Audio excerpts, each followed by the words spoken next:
Wild life protection act 1972, इसके हमने धारा 1, 2 दोनों पढ़ लिए, जो कि अध्याय 1 और 2 पे थे। तीसरा पे है अपना तीसरे पे वन्य जीव संरक्षण अधिनियम 1972 के तीसरा पे कि इनके गठन कैसे होगा, कौन कौन से समितियां रहेंगी, राष्ट्रीय बोर्ड रहेगा या नहीं रहेगा, ये तमाम चीजों पे। तो इस अधिनियम के अधीन नियुक्ति या गठित किए जाने वाले प्राधिकारी, ठीक है, इसमें नियुक्ति भी होती है और साथ में गठन किया जाता है बोर्डों का, उसके विषय पे है। तो धारा 3 सेक्शन 3 में निदेशक और अन्य अधिकारियों की नियुक्ति। निदेशक मतलब डायरेक्टर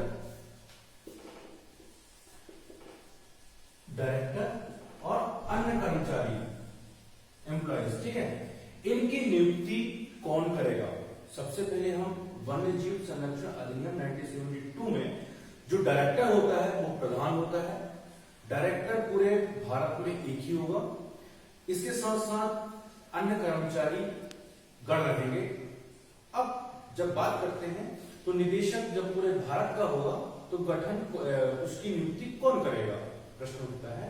तो इसकी नियुक्ति सेंट्रल गवर्नमेंट करेगी, ठीक। तो पहला है डायरेक्टर की नियुक्ति सीजी मतलब आप लगा लेना सेंट्रल गवर्नमेंट, ठीक, पहला। दूसरा है कि आवश्यक कर्मचारियों की नियुक्ति, और सेंट्रल गवर्नमेंट को लगता है कि अन्य इस अधिनियम के अंतर्गत अन्य कर्मचारियों की भी नियुक्ति की जानी चाहिए, तो वह अन्य कर्मचारियों की भी नियुक्ति कर सकती है, अनदर एम्प्लॉयज, ठीक है। तीसरा में है कर्तव्यों के पालन। डायरेक्टर और जो अनदर एम्प्लॉयज जो है जिनकी नियुक्ति की जा रही है वो किस तरीके से अपने कर्तव्यों का निर्वहन करेंगे, किस तरीके से वो अपने कर्तव्यों का पालन करेंगे, इसके विषय पर नियम या विनियम बनाने की शक्ति जो है सेंट्रल गवर्नमेंट के पास होगी, सीजी के पास होगी। और जो इस अधिनियम के तहत जो कर्मचारीगण जो नियुक्त किए जाते हैं वह सेंट्रल गवर्नमेंट के द्वारा बनाए गए नियम का पालन करते हुए सेंट्रल गवर्नमेंट के द्वारा नियुक्ति की गई डायरेक्टर, बोर्ड के डायरेक्टर, इसके डायरेक्टर को सहायता प्रदान करेंगे, यह उनका कर्मचारियों का दायित्व है, ठीक। तो इस तरीके से धारा 3 में बताया गया है कि डायरेक्टर और अन्य कर्मचारियों के विषय पे डायरेक्टर सेंट्रल गवर्नमेंट नियुक्त करेगी, साथ में अन्य कर्मचारियों की भी नियुक्ति सेंट्रल गवर्नमेंट करेगी, और इसके द्वारा जो भी नियम बनाए जाते हैं इनके कर्तव्यों के निर्वहन के लिए तो वे इनका पालन करेंगे। आगे देखते हैं धारा 4। धारा 4 में है मुख्य वन्य जीव संरक्षक और अन्य अधिकारियों की नियुक्ति, ठीक है। मुख्य वन्य जीव संरक्षक जिसको इंग्लिश में कहते हैं चीफ वाइल्ड लाइफ वार्डन, ठीक है, चीफ वाइल्ड लाइफ वार्डन और अन्य अधिकारियों की नियुक्ति। तो प्रत्येक राज्यों में चीफ वाइल्ड लाइफ वार्डन की नियुक्ति होगी, और चीफ वाइल्ड लाइफ वार्डन के साथ साथ जो अन्य कर्मचारीगण हैं उनकी नियुक्ति भी करेगी। अब बात करते हैं कि जब स्टेट पे मुख्य वन्य जीव संरक्षक की नियुक्ति करेंगे तो कौन करेगा? तो स्वाभाविक सी बात है कि स्टेट के लिए स्टेट गवर्नमेंट करेगी, ठीक है। धारा 4 में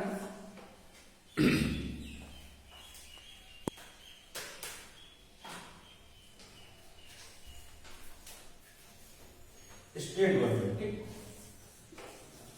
स्टेट गवर्नमेंट, इसमें कौन होंगे, किसकी नियुक्ति करेगी? पहला है मुख्य वन्य जीव संरक्षक जिसको कहते हैं chief wild life warden, CWLW, ठीक। दूसरा है इसी के अंतर्गत अपन देखते हैं कि मुख्य के बाद कुछ वाइल्ड लाइफ वार्डन भी होंगे, WLW। इसके बाद इसमें कुछ ऐसे भी होते हैं जो कि अवैतनिक रूप से, मतलब जिनको वेतन नहीं दिया जाए, वो स्वेच्छा से कार्य करना चाहते हैं, ऐसे भी की जाती है स्टेट गवर्नमेंट के द्वारा, उनको कहते हैं हम ऑनररी वाइल्ड लाइफ वार्डन। तीसरा है HWLW, और चौथे पे अपन कह सकते हैं कुछ एम्प्लॉइज, अनदर एम्प्लॉइज, ठीक, अनदर एम्प्लॉइज की नियुक्ति।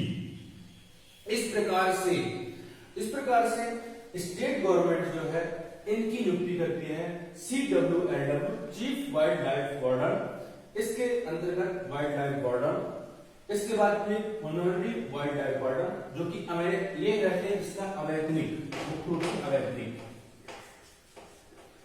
मतलब जिनको वेतन ना दिया जाए, स्वेच्छा से कार्य करते हैं, और कुछ अनदर एम्प्लॉइज।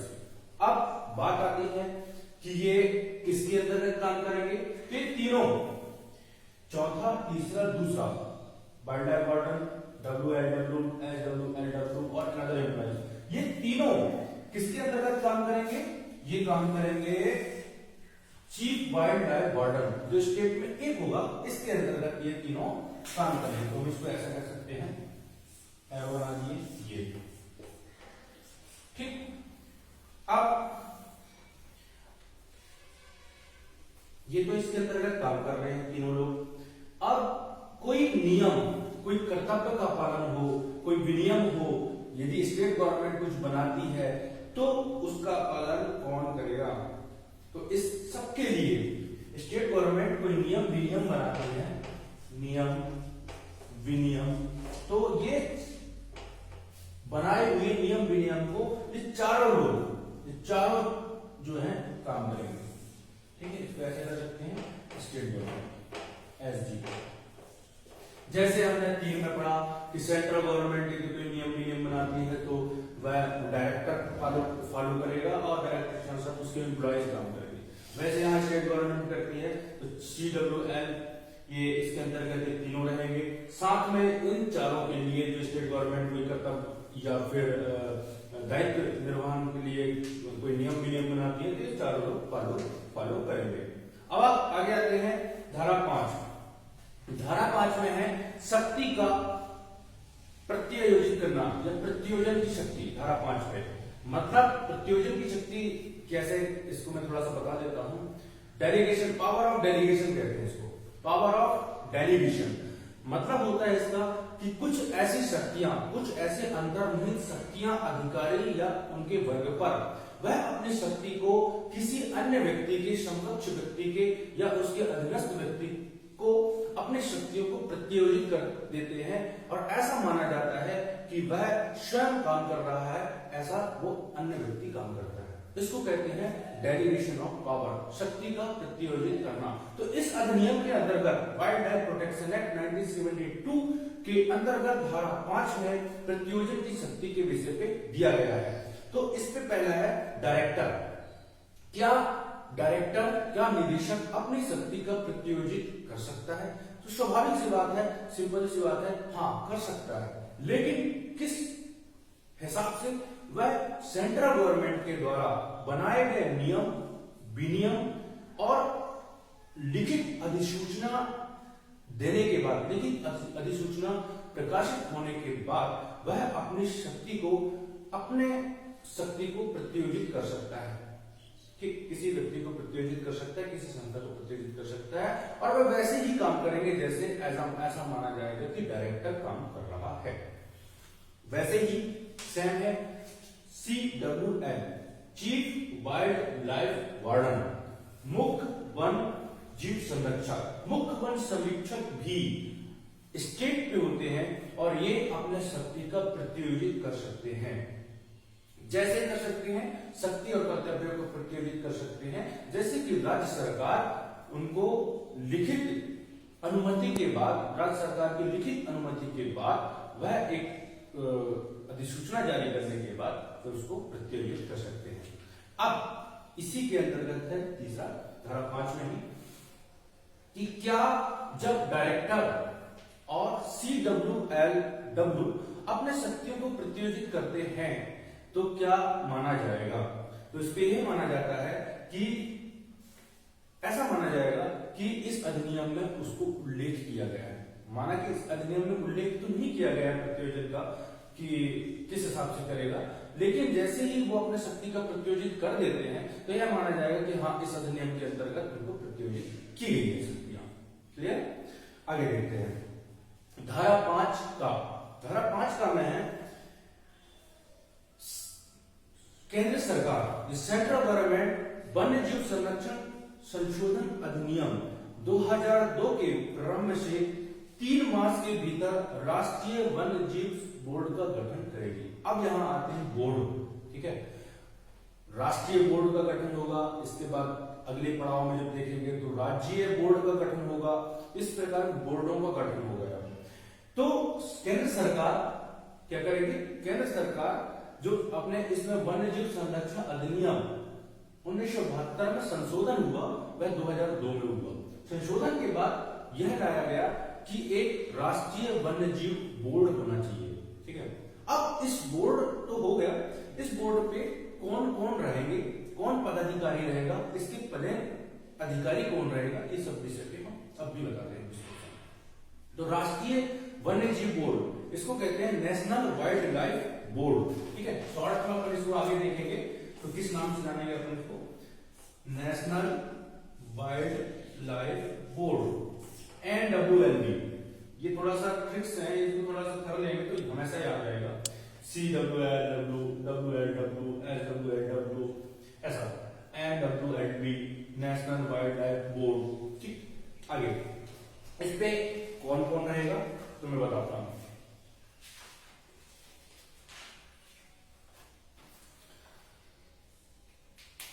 इस बोर्ड में, राष्ट्रीय बोर्ड में अध्यक्ष के रूप में अध्यक्ष कौन रहेगा?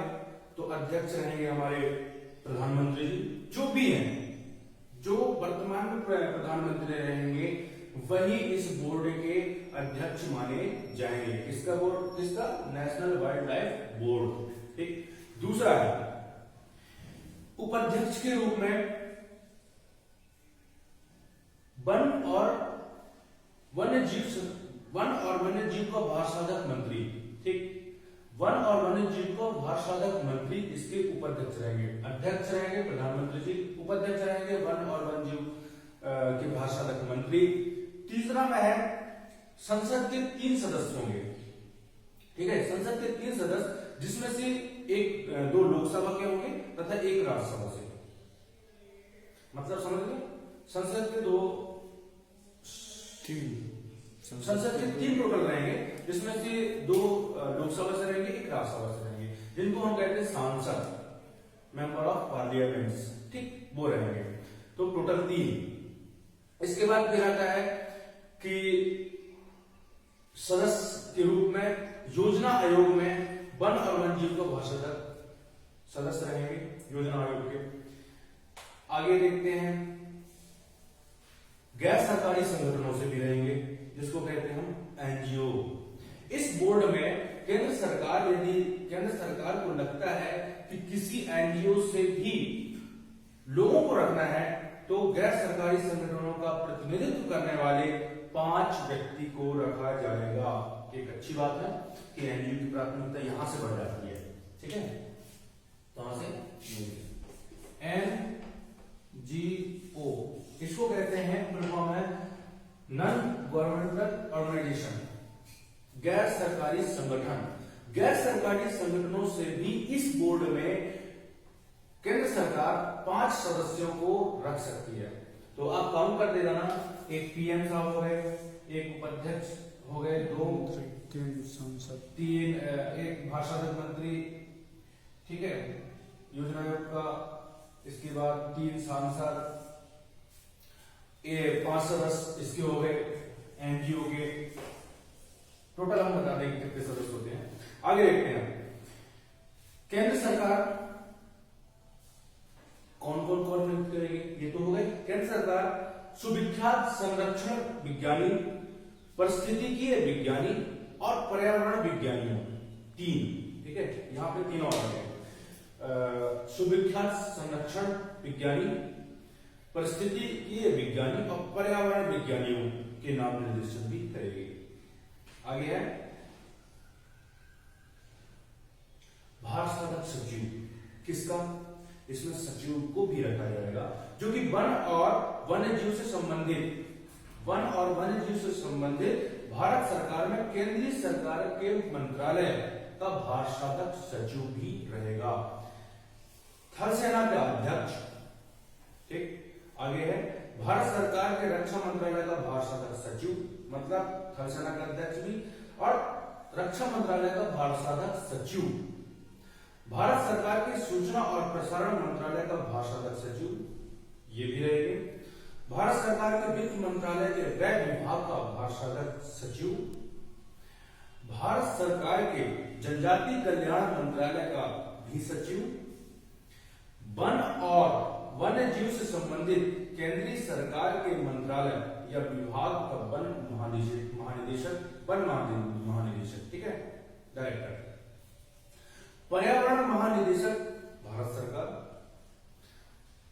महानिदेशक भारतीय वन अनुसंधान और शिक्षा परिषद देहरादून, शिक्षा परिषद से भी ले लिया गया। निदेशक भारतीय वन्यजीव संस्थान देहरादून, निदेशक मतलब डायरेक्टर, ठीक है। इनके डायरेक्टर भी किनके? महानिदेशक भारतीय वन अनुसंधान शिक्षा परिषद देहरादून के भी डायरेक्टर, महानिदेशक। डायरेक्टर भारतीय वन्यजीव संस्थान देहरादून के भी डायरेक्टर रहेंगे। एक और डायरेक्टर भारतीय प्राणी विज्ञान सर्वेक्षण के डायरेक्टर को भी रखा जाएगा। निदेशक या डायरेक्टर भारतीय वनस्पति विज्ञान सर्वेक्षण।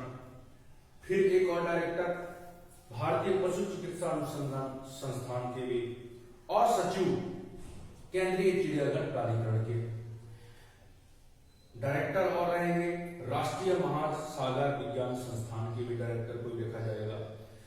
और 10 राज्यों और संघ राज्य क्षेत्रों से प्रत्येक में से चक्रानुक्रम के आधार पर केंद्रीय सरकार द्वारा नाम निर्दिष्ट किए जाने वाले एक एक प्रतिनिधि होंगे।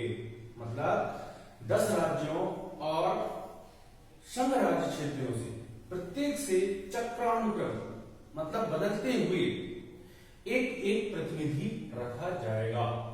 आगे है निदेशक वन्यजीव परिरक्षण, जो राष्ट्रीय बोर्ड का सदस्य सचिव हो उसको भी रखा जाएगा। इस प्रकार से इतने सदस्यों का एक राष्ट्रीय बोर्ड का गठन किया जाएगा। अब बात आती है इन राष्ट्रीय बोर्ड के गठन होने पर इनके सदस्यों को कुछ मानदेय दिया जाएगा कि नहीं? बिल्कुल सही, दिया जाएगा। इनका मानदेय निर्धारित रहेगा जो कि सेंट्रल गवर्नमेंट निर्धारित करेगी और इनको एक निश्चित मानदेय प्रदान किया जाएगा। आगे देखते हैं कि इस बोर्ड पे जो रहने वाले जो सदस्य हैं इनको लाभ का पद नहीं माना जाएगा। कुछ होते हैं लाभ का पद, कि लाभ का पद यदि है तो आप इलेक्शन नहीं लड़ सकते, कुछ ये नहीं कर सकते, कुछ रिस्ट्रिक्शंस होते हैं। लाभ के पद यदि धारण करते हैं तो कई उसमें क्या हो जाता है, बाधाएं आ जाती हैं, प्रतिबंध हो जाता है। लेकिन इस बोर्ड पे रहने वाले व्यक्तियों को यह माना जाएगा कि आप लाभ के पद पर नहीं हैं, ठीक। तो इतने सारे सभी संस्थानों से भी लिया गया, बड़े बड़े संस्थानों के डायरेक्टर्स को भी इसमें इंक्लूड किया गया, प्रधानमंत्री साहब को लिया गया, उपाध्यक्ष साहब आए इस पे, लोकसभा के 3 सांसद, लोकसभा के 2 सदस्य और लोकसभा के 5, एनजीओ के 5 आ गए। इस तरीके से ये पूरे इसको सुव्यवस्थित बनाया गया है ना, बोर्ड का, नेशनल वाइल्ड लाइफ बोर्ड।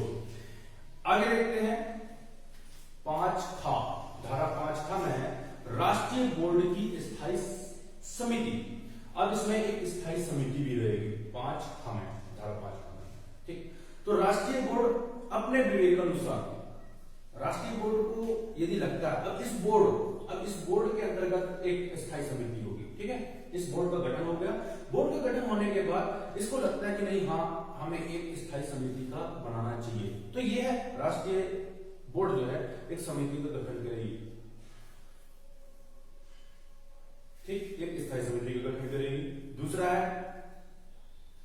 स्थायी समिति उपाध्यक्ष, सदस्य सचिव तथा राष्ट्रीय बोर्ड के सदस्यों में से उपाध्यक्ष द्वारा नाम निर्दिष्ट किए जाने वाले 10 से अनधिक सदस्यों से मिलकर बनेगी, ठीक है। स्थायी सदस्य कैसे बनेगा? तो उपाध्यक्ष और सदस्य सचिव तथा राष्ट्रीय बोर्ड के सदस्यों वैसे उपाध्यक्ष द्वारा, उनके उपाध्यक्ष द्वारा, मतलब राष्ट्रीय बोर्ड के उपाध्यक्ष अपन पहले बना दिए। इसके बाद उपाध्यक्ष, इस बोर्ड के, नेशनल वाइल्ड लाइफ बोर्ड के उपाध्यक्ष और सदस्य सचिव से मिलकर ये लोग गठन करेंगे 10 ऐसे व्यक्ति जो कि परमानेंट होंगे, स्थायी समिति होगी और वह स्थायी समिति काम करेगी, स्थायी समिति रहेगी। इस तरीके से उनका गठन किया जाएगा। और राष्ट्रीय बोर्ड को यदि लगता है, नेशनल वाइल्ड लाइफ बोर्ड को यदि लगता है कि स्थायी समिति के साथ साथ ऐसे अन्य उप समितियां भी निर्माण करने की आवश्यकता है, समितियां बनाने की जरूरत है, तो वह अन्य उप समितियां और समितियों का निर्माण कर सकती, बना सकती है।